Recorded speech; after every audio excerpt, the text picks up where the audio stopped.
everyone. Vivian and I invite you into our story so far in the hope that you find a piece of yourself in it too. I'll start off with a known truth to my family and loved ones. I'm incredibly stubborn and can be quite controlling. This has been a double-edged sword, in many ways a gift, in other ways a burden. It's both helped and hindered me professionally, personally, spiritually. You know, my stubbornness alone has taken me to great heights, but it's also taken me to some all-time lows.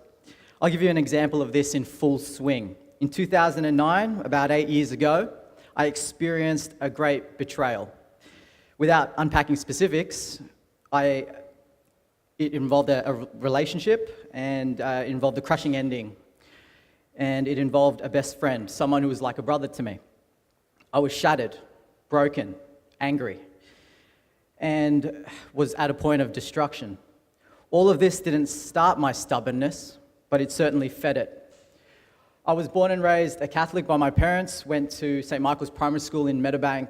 I went to Parramatta Marist High School, and being a Filipino heritage, around 90% of Filipinos, no surprise, Christian. So my faith is a huge part of my identity.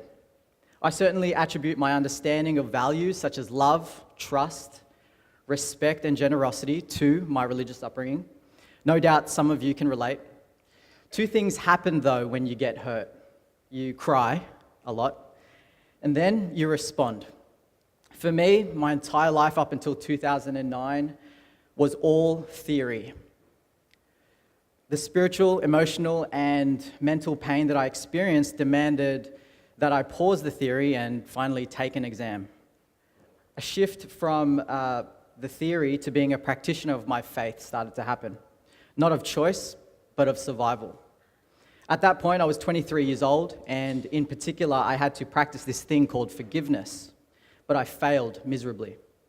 I didn't put into practice all the values that I'd been taught or was what I understood to be right.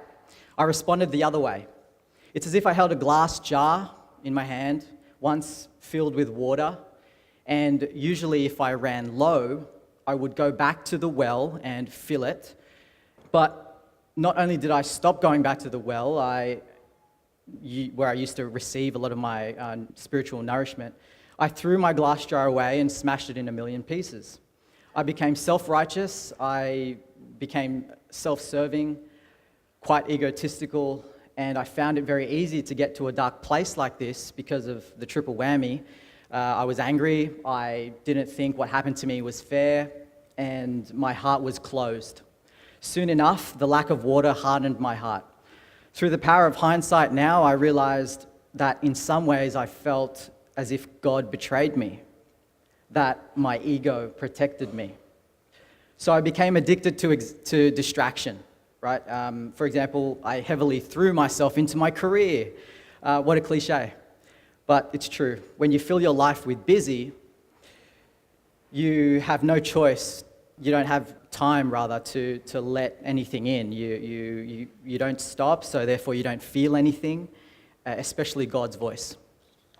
I excelled in my profession as a designer all the way to design director level, working with some of the world's biggest brands, from McDonald's to Google to Audi and the Louis Vuitton Group, winning multiple awards and accolades. I also started a blog during that time, aiming to help emerging designers be employed. It quickly grew in popularity.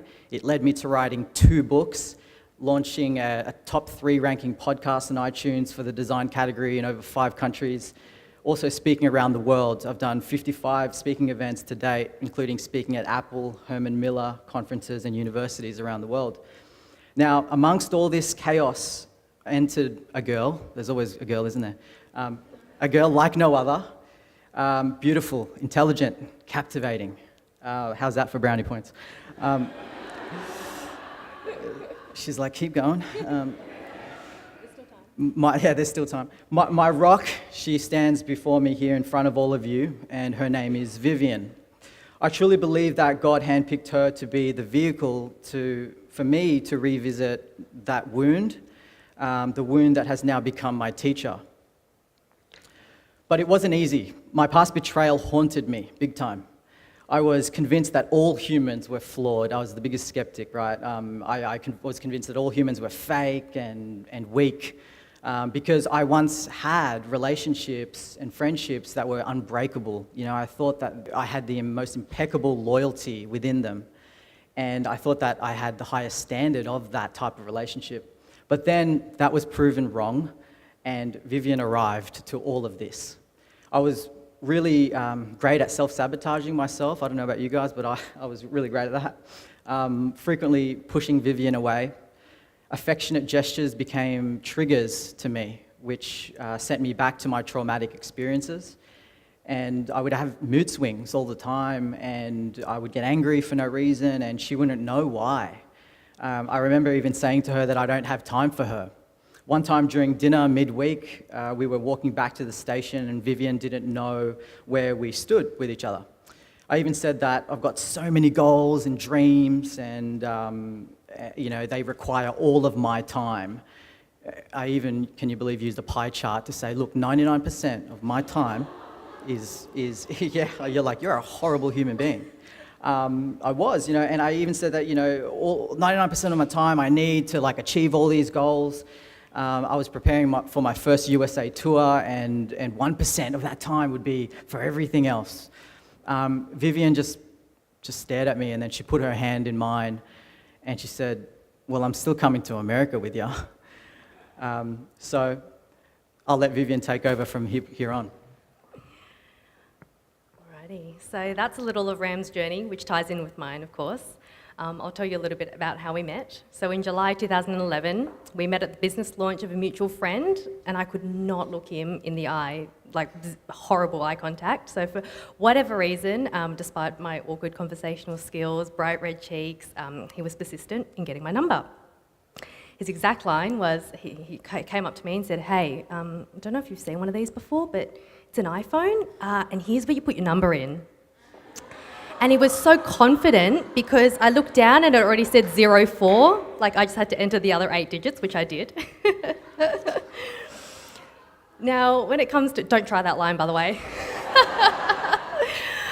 When it comes to meeting new people, I'm quite possibly the opposite of Ram. He's energetic, thrives on making new connections, and I'm very much an introvert, like Anthony over here, preferring to nurture my existing relationships.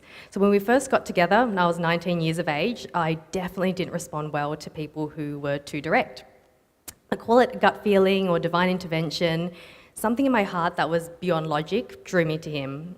My brain didn't quite understand it yet, but it would take a lot of time and patience and the building of trust and respect to reveal itself. The first couple of months, I did think it was all too good to be true, but then I realised it wasn't a superficial relationship that we were building, and it certainly wasn't a random coincidence that we met.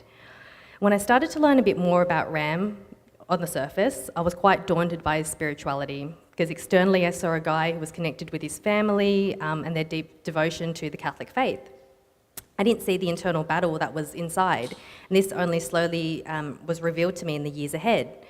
But at that time I thought to myself, I feel like a bit of a fraud talking to this guy about faith, because I felt so distant and so far away from God at the time. In fact, I was re-evaluating Catholicism entirely, and a part of me questioned my mother for not giving me the freedom to choose the religion that I wanted. So was it mine, or had I matured to a point of choosing it for myself, or was it still only coming from what my mother had introduced to me when I was younger? When I mentioned all this to our mutual friend, who was the reason that we met in the first place, she said, I don't think Ram's actually got it all together the way you think he has. Talk to him about it. I think you're both on a similar journey to finding your faith. And I'm so glad that she did, because it was a key stepping stone towards us building, a partnership in our faith together.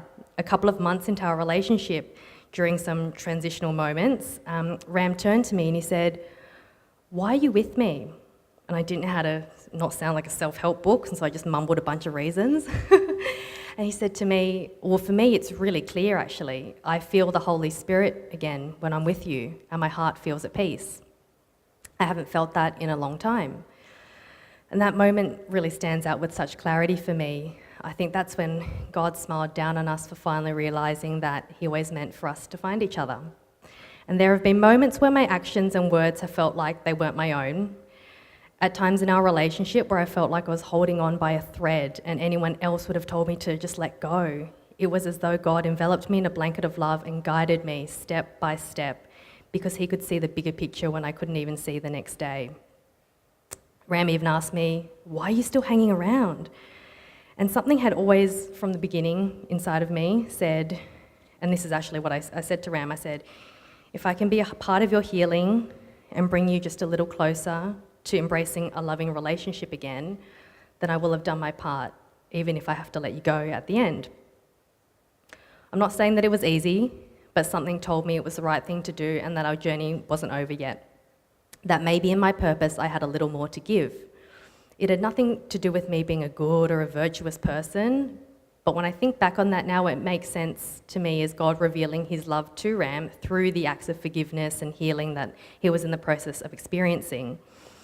And that's where the human capacity meets the divine. It's completely unexplainable, but I discovered that it was real. And perhaps it was a form of my contribution, of sacrifice, of service, through which I was witnessing it. So God showed me what it felt like to trust him, to truly place all my internal battles in his hands. And I know through all of these things I should have felt more hurt, but I actually didn't. And this is where I started to wonder about this divine presence. Is this what God's love feels like? I began to experience what real surrender was about and what real trust was about, and I look back on that time with such thanksgiving. I'm so grateful for having gone through those moments. For me, it wasn't a question of whether to stick with it or not with our relationship. I willingly chose to, but at the same time, I know that each situation is unique, and for others, they may need to walk away in different circumstances, and that's okay too. That might be their pathway of faith. So there's two things that are now helping me into a new sense of purpose and peace. One is my relationship with Vivian, and the other is my renewed faith in God by being at a place able to forgive and also experiencing forgiveness for my own shortcomings too. A close family friend shared with me his perspective, which I loved, on the purpose of marriage. He said that the purpose of marriage is to save each other, to help each other reach heaven. And the thing that I'd like to add to that is that I believe that our relationship and the ones that we experience are, in a way, a glimpse into what heaven is like here and now. As for forgiveness, it's now not known to me as a concept or a theory, but rather a practice, a necessary process to the path of inner peace.